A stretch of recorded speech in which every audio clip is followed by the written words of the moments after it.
नमस्कार मित्रों। हमने जेमिनी ज्योतिष की क्लासेस स्टार्ट की थी और उसमें आज हम सीखेंगे कारकांश लग्न के बारे में। इससे पहले कि हम क्लास शुरू करें, मैं आपको बता दूं हमारे द्वारा एक नया बैच शुरू किया जा रहा है जो है षटबल पर। षटबल के साथ साथ अष्टक वर्ग। अष्टक वर्ग पे पहले बैच शुरू होगा और फिर उसके बाद षटबल पे बैच शुरू होगा। तो जो लोग ज्वाइन करना चाहते हैं षटबल और अष्टक वर्ग, दिए गए नंबर पर कांटेक्ट कर सकते हैं। आइए आगे बढ़े। आज हम सीखेंगे जैमिनी ज्योतिष में कारकांश कैसे बनाएं और उसका फलित कैसे कहें। इसके सबसे पहली बात है कि हमारे पास D1 चार्ट होना चाहिए और D9 चार्ट होना चाहिए। और D1 चार्ट में आप सभी चर कारकों को मार्क कर लीजिए।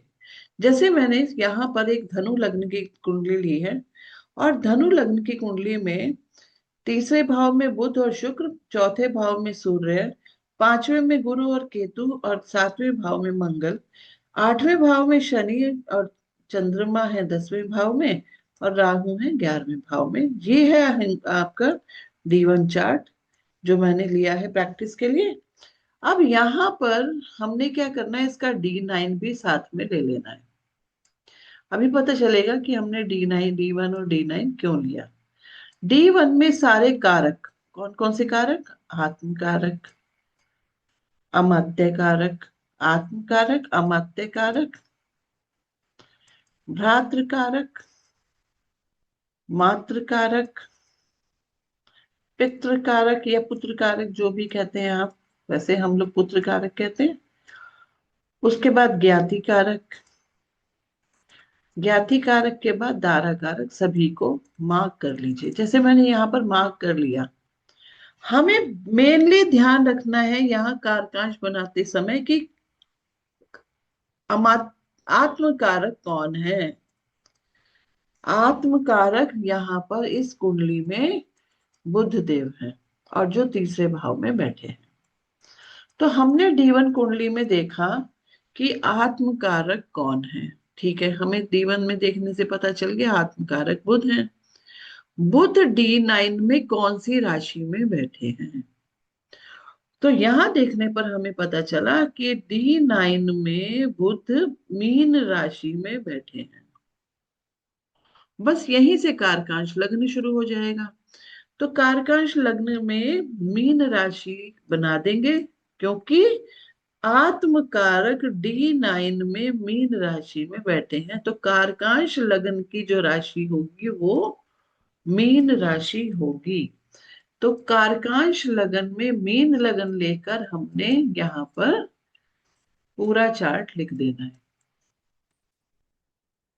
उसके बाद हमने सभी प्लैनेट्स को D1 के अकॉर्डिंग बैठा देना है। D1 के अकॉर्डिंग हम कारकांश चार्ट में सभी प्लैनेट्स को बैठा देंगे। जैसे सूर्य मीन राशि में है D1 में, तो हमने D1 में बिठा दिए। मेष राशि में गुरु और केतु है तो हमने गुरु और केतु को यहां बिठा दिया। मिथुन राशि में मंगल है तो मंगल यहां आ गए। शनि देव आपके यहाँ कर्क राशि में है तो कर्क राशि में। इसी तरह कन्या राशि में चंद्रमा और 7 नंबर राशि में यानी तुला राशि में राहु और कुंभ राशि में बुध और शुक्र को बिठा दिया। तो इस तरह से हमें कारकांश चार्ट तैयार मिला। ठीक है, कोई ऐसे मुश्किल नहीं है, बस यही देखना है कि आत्मकारक D9 में कौन सी राशि में है, उसी राशि से कारकांश लग्न तैयार करना है। और तैयार करके सारे के सारे ग्रहों को वैसे ही बिठा देना है जैसे D1 में वो जिन जिन राशियों में बैठे हैं। ठीक है, अब आप यहां देखेंगे मैंने एक लिखा हुआ है SL। ये KL क्या है? KL का मतलब हो गया कारकांश लगना। एक ये SL भी लिखा हुआ है तो इसको भी समझ लेते हैं। कारकांश के अलावा एक होता है स्वांश। तो स्वांश भी बनाया जाता है, स्वांश लगना। तो आइए उसको भी बनाना सीख लेते हैं। तो उसके लिए क्या करना है, वही D1 में आपने देखना है आत्मकारक कौन सी राशि में है, और D9 में कौन सी राशि में गए। जैसे मीन राशि में गए, यहाँ पे कारकांश लग्न मीन से बना, तो मीन से ही इसको भी बना देना है, स्वांश लगना को। अब आप कहेंगे कि अगर स्वांश लगना को मीन से बनाया है तो फिर अंतर क्या हो गया कारकांश और इसमें। ये अंतर हो गया कि अब यहाँ पे जो ग्रहों का प्लेसमेंट होगा वो D1 के अकॉर्डिंग नहीं होगा जैसे कारकांश में हुआ था, बल्कि कैसे होगा, D9 के अकॉर्डिंग। जैसे यहाँ 7 नंबर राशि में केतु है, 7 नंबर राशि मतलब तुला राशि में केतु है, तो हमने तुला राशि में केतु। वृश्चिक राशि में मंगल है तो वृश्चिक राशि में मंगल। धनु राशि में शुक्र है तो धनु राशि में शुक्र। मकर और कुंभ में कोई नहीं है, लेकिन मीन राशि में बुध है तो यहाँ बुध। मेष राशि में राहु है तो मेष राशि में राहु। और वृषभ राशि में गुरु और चंद्रमा है तो गुरु और चंद्रमा को वृषभ राशि में। मिथुन राशि में कोई नहीं है, कर्क राशि में सूर्य और शनि। इस तरह से हमने ये क्या तैयार किया, स्वांश लग्न। ठीक है, कारकांश लग्न और स्वांश लग्न अब हमारे पास दो तैयार मिले हैं। ये तो था कि इनको कैसे बनाया जाए। अब इसके बाद आता है कि इनका फलित कैसे किया जाए। इनके बारे में पढ़ने के लिए हमने मदद ली है किसकी, BPHS, यानी बृहद बृहद पराशर होरा शास्त्र।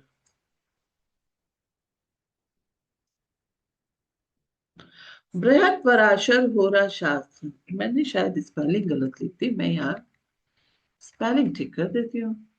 पराशर होरा शास्त्र।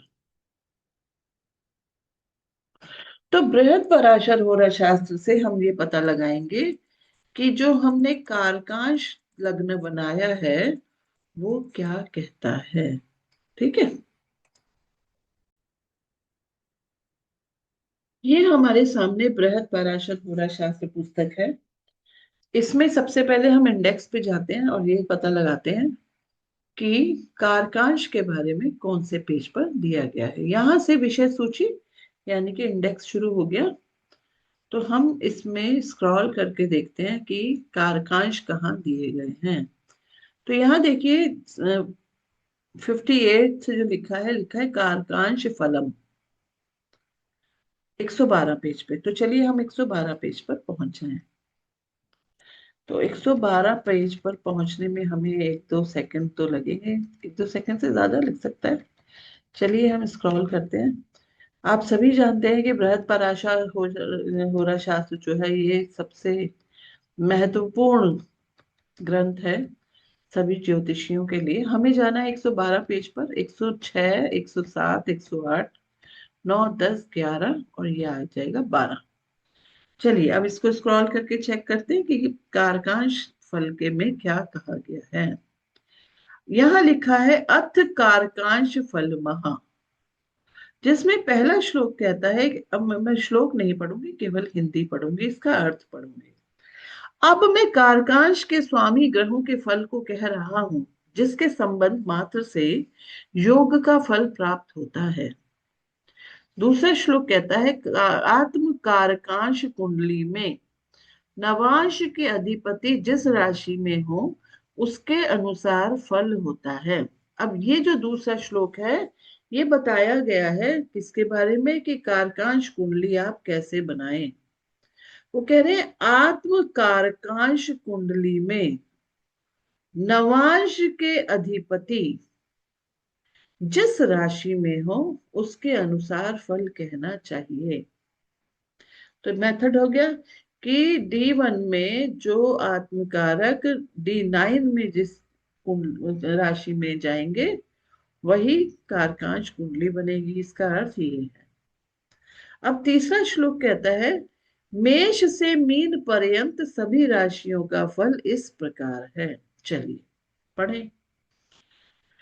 चौथा श्लोक कहता है, यदि आत्मकारक मेष राशि के नवांश में हो तो मूसा बिलार दुख देते हैं। अब इसका अर्थ हमें समझना चाहिए, क्योंकि ऋषियों ने जब इस ग्रंथों को लिखा तो उन्होंने शॉर्ट में लिखा और बहुत गहरी बात कह दी।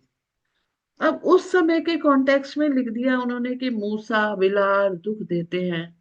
लेकिन अगर हम आज के कॉन्टेक्स्ट में इसे समझना चाहें तो मूसा का मतलब है चूहे और बिलार का मतलब है बिल्लियां।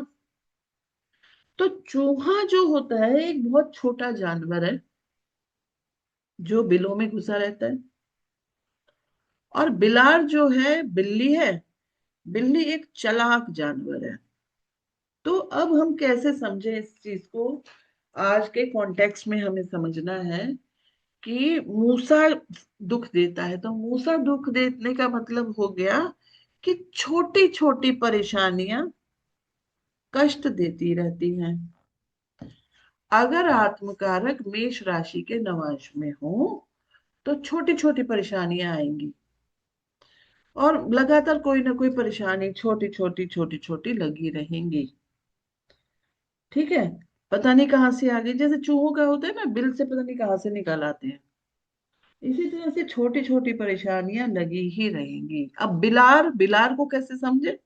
बिलार के बारे में जैसे कहा था कि बिल्ली एक चालाक जानवर है। तो अगर वो चालाक जानवर है तो बहुत से ऐसे लोग होते हैं हमारे आसपास जो बहुत चालाकी से हमारा फायदा उठाते हैं।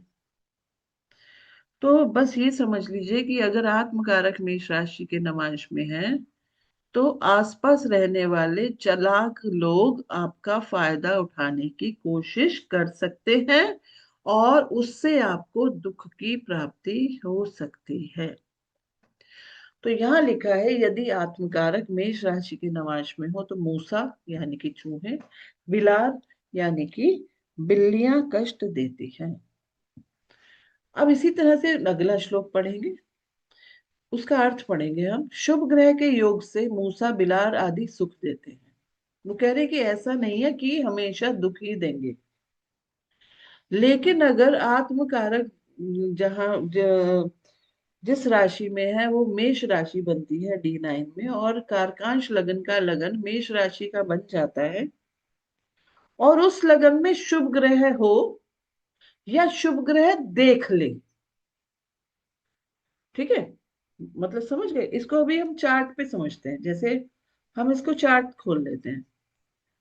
जैसे यहां पर कारकांश लगन बनाया हमने, कारकांश लगन में मेष राशि तो नहीं है, लेकिन कौन सी राशि है? मीन राशि। चलिए हम मीन राशि की बजाय मेष राशि ही बना देते हैं। ये किसी का कारकांश लगना बना और वहां पे मेष राशि है।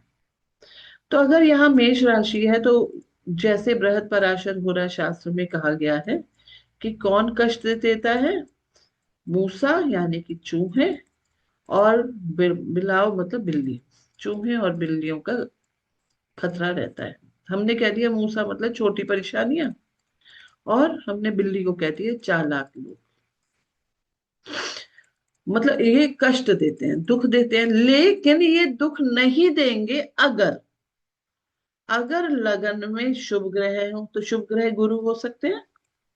कौन कौन से शुभ ग्रह होते हैं? गुरु, शुक्र, बुध, चंद्रमा। ठीक है। अगर शुभ ग्रह लगन में हो या लगन को देखते हो, या लगन को देखते हो, ठीक है, तो ये कष्ट ना माने। ठीक है। वो कह रहे शुभ ग्रह के योग से मूसा बिलार आदि सुख देते हैं। मतलब छोटी छोटी खुशियां, छोटे छोटे कष्ट, इवन चालाक लोग भी आपकी मदद करेंगे। तो बहुत ध्यान से इन श्लोकों को पढ़ना चाहिए, समझना चाहिए। अब आता है वृषभ का नवांश हो। तो यहाँ पर जैसे हमने चार्ट बना दिया था मेष का, तो इसी को ही अगर हम वृषभ का कर दें कारकांश लगना, यहाँ पे मैं लिख देती हूँ 2 3 4 5 6 7 8 9 10 11 12 1। ठीक, इसको भी हटा देते हैं यहाँ पे क्योंकि ये फल अलग हो जाएंगे। आइए पढ़े अब। कहते हैं वृषण का लग्नमांश हो तो चौपाए जानवरों से भय होता है। अब चौपाया जानवर किसको समझे? तो चौपाया जानवर वैसे तो हाथी घोड़े ये सब चौपाई होते हैं, गाय भैंस। लेकिन अगर हमें आज के कॉन्टेक्स्ट में समझना है तो हम कहेंगे वाहन। वाहन आदि से कष्ट होता है। लेकिन क्या सच में कष्ट होता है? इसको भी समझेंगे। आगे लिखते हैं कि शुभ ग्रह का योग हो तो चौपायों से सुख होता है। ठीक है ना? अगर हमेशा कष्ट नहीं होगा, लेकिन अगर यहाँ पे शुभ ग्रहों का संयोग हो, जैसे शुक्र खुद यहाँ बैठ जाए, या या गुरु कहीं से भी ने इस भाव को देख ले, या चंद्रमा। ठीक है, शुभ ग्रह आप समझते हैं, बुध। ठीक है, तो समझना चाहिए कि वाहन आदि का सुख होता है। एक और यहाँ पर हमें समझना चाहिए, जो शब्द आता है चौपाया, कि हमें आज के कॉन्टेक्स्ट में बात करनी चाहिए। पहले लोग था हाथी घोड़े जानवर ऐसे वाले पालते थे, कहीं कहीं अभी भी पालते हैं, लेकिन हमें मॉडर्न कॉन्टेक्स्ट में भी चीजों को समझना चाहिए। चलिए आगे बढ़े। वो कह रहे मिथुन के नवांश में कारक हो तो खुजली आदि रोगों की संभावना होती है। अब ऐसा क्यों होता है, इसको हमें समझना होगा कि खुजली आदि क्यों हो जाता है। मैं यहाँ पे एक और इसको ओवरलैप कर लेती हूँ। चलिए अब चौपाई की कहानी खत्म है, इनको भी हटा दें। अब बात आती है कि अगर मिथुन का कारकांशा लगना हो, तो हम ये जानते हैं कि जो मिथुन के स्वामी हैं वो हैं बुध देव, और उनका संबंध त्वचा से है। ठीक है, और ये त्रिदोष कारक भी है। तो त्रिदोष होने के कारण और इनका कमांड जो है त्वचा पे होने के कारण इस चीज को कहा जा सकता है, कैसे क्या कहा जा सकता है, कि खुजली आदि रोगों की संभावना हो सकती है। ठीक है, अब कर्क के नवांश के बारे में क्या कहा है? जल से कष्ट या जल का भय और कुष्ठ आदि रोग की संभावना होती है। अब यहाँ पर हम इससे पहले आगे बढ़े, जैसे हमने यहाँ पर पढ़ा कि त्वचा आदि का होता है, ऐसे ऐसे प्रॉब्लम आती है मिथुन के कारकांश लगना हो तो। लेकिन हमें ये भी नहीं भूलना चाहिए कि अगर शुभ ग्रह का योग हो तो ऐसा ना होगा। ये हमेशा याद रखना चाहिए, या जितना होना है उसमें कमी होगी। जबकि बुध खुद अपने आप में ही एक शुभ ग्रह है, लेकिन ये सहचर्य के अनुसार फल देता है ना। बुध सहचर्य के अनुसार फल देता है, कि अगर इस कुंडली का मालिक यहाँ बुध सूर्य के साथ आ जाएंगे तो सूर्य के अनुसार फल देंगे, शनि के साथ आ जाएंगे तो शनि के अनुसार फल देंगे। है ना? तो इस चीज को भी हमें समझना चाहिए। तो कह रहे कि अगर शुभता है तो नहीं होगा, अगर अशुभता है या अकेला है ये ऐसे, तब तो जरूर होगा। अकेला है क्या मतलब? यहाँ पर कोई ग्रह की दृष्टि नहीं आ रही है तो। ठीक है, अच्छा आगे तो चले, अब कर्क लगन के बारे में बात कर लेते हैं। कह रहे हैं कि कारकांश लगना अगर 4 नंबर राशि का हो, तो जो चंद्रमा की ये राशि है ये जल तत्व की राशि है। तो जल से भय होता है, जल से कष्ट और कुष्ठ रोग। कुष्ठ रोग में क्या होता है कि पानी के फफोले पड़ जाते हैं और फिर वो कोढ़ का रूप ले लेते हैं। तो जल जल से भय होता है, लेकिन नहीं होगा तब कब?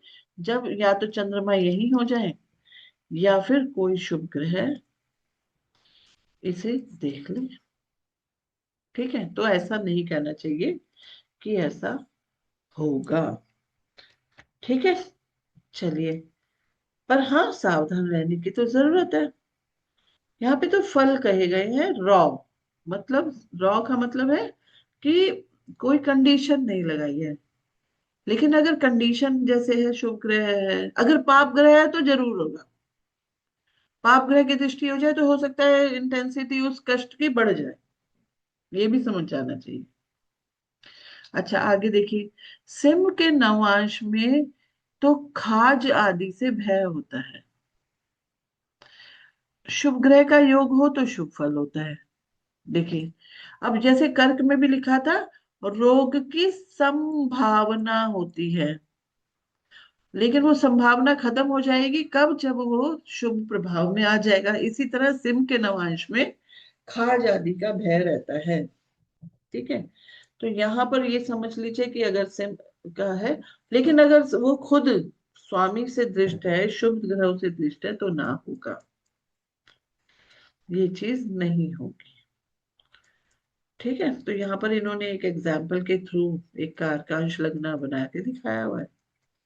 अब आगे कहते हैं कि कन्या में आत्मकारक हो, कन्यांश में आत्मकारक हो, तो मिथुनांश के समान ही कंडू यानी खुजली आदि रोग से कष्ट होता है। ठीक है, अच्छा, आगे बढ़ते हैं। तुला का कारकांश हो तो व्यापार में अधिक संलग्न रहता है व्यक्ति, और खरीद बिक्री करने में पटु होता है। क्योंकि व्यापार की राशि है तुला राशि, तो कहते हैं कि ऐसा व्यक्ति कारकांश का अगर कारकांश अगर तुला का हो तो व्यापार में बहुत ज्यादा इन्वॉल्व रहता है, खरीद बिक्री करने में बहुत पटु, पटु का मतलब क्या हुआ, एक्सपर्ट, एक्सपर्ट होता है। आगे देखिए, लिखते हैं वृश्चिकांश में कारक हो तो सर्प आदि से भय, माता के स्तन में पीड़ा होती है। अब यहाँ पे सर्प आदि से भय, ऐसा नहीं कि सांप काट जाएगा। अब इसको कैसे समझे, आज के कॉन्टेक्स्ट में समझना जरूरी है। अगर वृश्चिक कारकांश में कारकांश का ये वृश्चिक है, 8 9 10 11 12, 2 3 4 5 6 7, तो विष क्यों कहा, विष को आप मेडिसिन समझिए, कि व्यक्ति दवाइयों पर निर्भर हो सकता है। लेकिन अगर शुभ प्रभाव है तो जरूरी नहीं है कि वो दवाइयों पर निर्भर होगा। ठीक है, तो जब पुस्तक ये कह रही है, किताब ये कह रही है कि सर्प आदि से भय, तो सर्प के पास क्या होता है, सर्प के पास तो विष होता है। सर्प के पास क्या होता है, विष, है ना। सांप काट लेता है तो क्या होता है, विष फैल जाता है शरीर में। ठीक है, तो वो कहने का मतलब ये है, देखिए जो भी आजकल एलोपैथिक मेडिसिन होती है वो एक्चुअली है तो केमिकली। तो आप समझ लीजिए कि मेडिसिन के बारे में बात की जा रही है।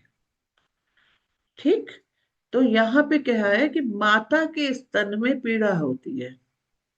माता के स्तन में पीड़ा का मतलब हो गया कि जब बच्चा हुआ और उसका कारकांश लगना यही है, और उस बच्चे की माता को ये पता है कि मेडिसिन पर ये डिपेंड हो गया, उसको दवाइयां लेनी पड़ रही हैं, या थोड़ा बड़ा भी हो गया तो भी, तो उसका दिल दुखेगा ना, तो माता को दिक्कत होगी।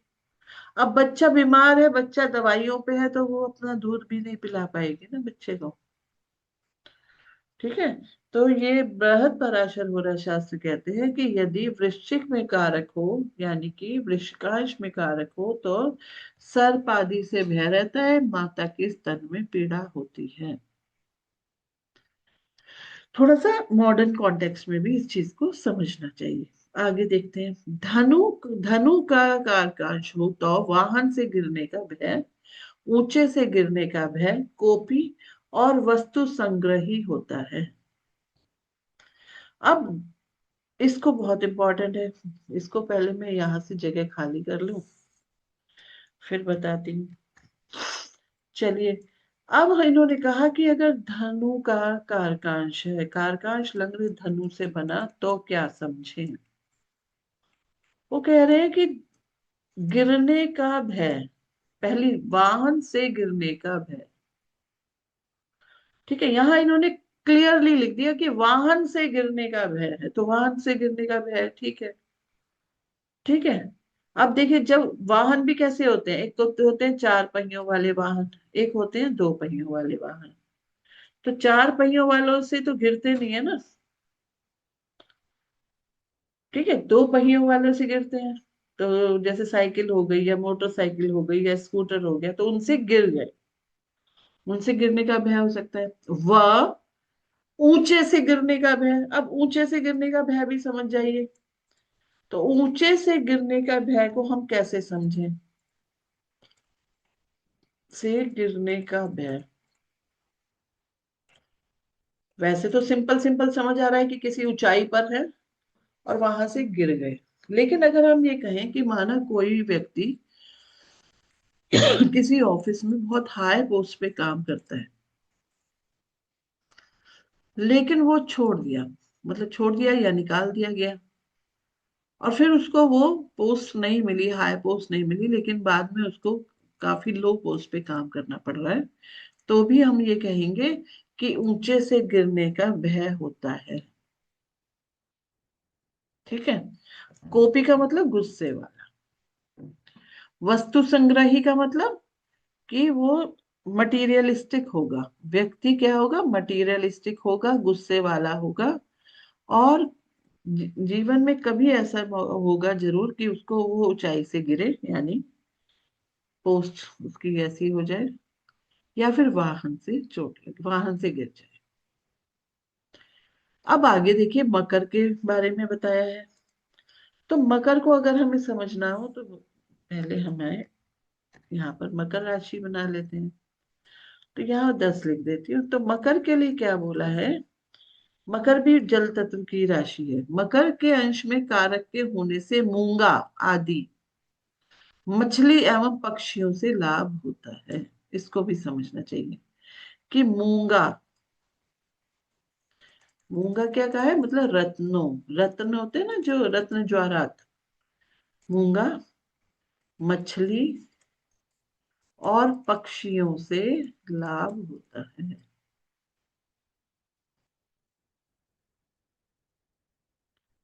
ठीक है।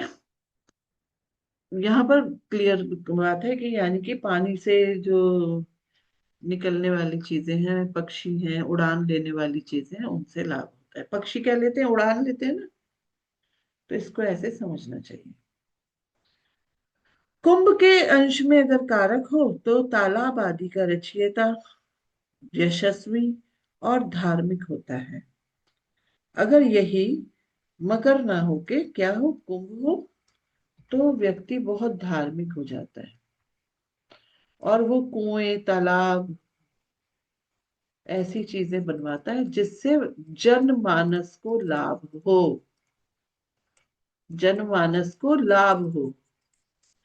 मतलब वो धार्मिक कार्य करता है, और ऐसे धार्मिक कार्य करता है जो लोगों को दिखाई दे। ठीक है। और उसका यश फैले। ठीक है। आपने देखा होगा कि लोग भंडारे खुलवा देते हैं, भंडारे लगा रहे हैं, मंदिर बनवा रहे हैं, पंखे लगवा रहे हैं, कुएं प्याऊ लगवा रहे हैं, है ना। तो इस ये जब कुंभ का अगर कारकांश हो, मतलब कहने का मतलब कि कारकांश लग्न में कुंभ राशि हो, तो व्यक्ति ऐसा करता है। अब बात आती है कि मीन के हो, मीनांश के कारक को साक्षात मोक्ष पाता है। शुभ ग्रह के योग से शुभ फल, और पाप ग्रह के योग से अशुभ फल भी होता है। ठीक। यानी कि कहने का मतलब है कि अब जातक अगर मीन के कारकांश का है, तो कहना चाहिए बहुत धार्मिक है, और उसको कहीं ना कहीं मोक्ष प्राप्ति की इच्छा है। अब यहाँ पे अगर इसका संबंध शुभ ग्रह से आए तो सुख के साथ, अगर अशुभ ग्रह के साथ आए तो दुख के साथ, कष्ट के साथ। ये हर उसमें है, ऐसा नहीं है कि केवल मीन या जहां जहां लिख दिया, लेकिन इसको आप समझे कि ये हर उसमें, हर लगन में है। अब आगे लिखते हैं, यदि आत्मकारक शुभ ग्रह के अंश में, शुभ ग्रह की राशि में हो तो जातक धनी होता है, एवं आत्मकारकांश में अथवा लग्नांश में शुभ ग्रह हो तो निश्चय ही राजा होता है। आत्मकारक शुभ ग्रह के अंश में हो,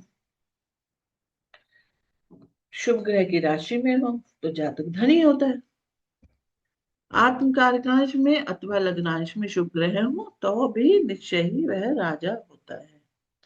यदि उपग्रह शुभ ग्रह के अंश में हो अथवा अपनी उच्च राशि या अपनी राशि के शुभ ग्रह की राशि में हो तो पाप ग्रह की दृष्टि या योग से रहित हो तो अंत में मोक्ष की प्राप्ति भी होती है।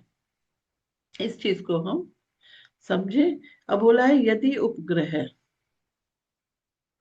उपग्रह कौन कौन से उपग्रह, इनको हम समझेंगे, के अंश में हो अथवा उपग्रह जैसे गुलिक आदि, गुलिक आदि भी तो होते हैं ना चार्ट में कि कौन सी राशि में गुलिक है।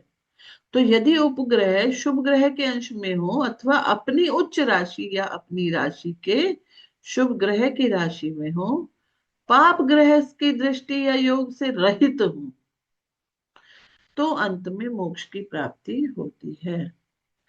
आगे भी लिखा है कि यदि आत्मकारक चंद्रमा शुक्र या भौम के षडवर्ग में हो तो पर स्त्री का सुख भोगने वाला होता है। उपयुक्त फलों में मिश्रित ग्रह शुभ और पाप दोनों का संबंध हो तो मिश्रित फल और विपरीत हो तो विपरीत फल कहना चाहिए। यहाँ पर कारकांश के फल खत्म हो गए। अब आगे जो कहानी आ रही है वो आ रही है कि कारकांश में कौन से ग्रह बैठे हो, कारकांश स्थित ग्रहणानाम फलम, कारकांश में कौन से ग्रह बैठे हो उनके अनुसार हमें सीखना है। तो ये हम सीखेंगे आगे आने वाले क्लास में। आज के लिए इतना ही, धन्यवाद। आप अगर हमारी अष्टक वर्ग की क्लास को ज्वाइन करना चाहते हैं तो आप दिए गए नंबर पर कांटेक्ट कर सकते हैं। हमारी जो अष्टक वर्ग की क्लास है वो 18 तारीख से शुरू होने जा रही है। धन्यवाद।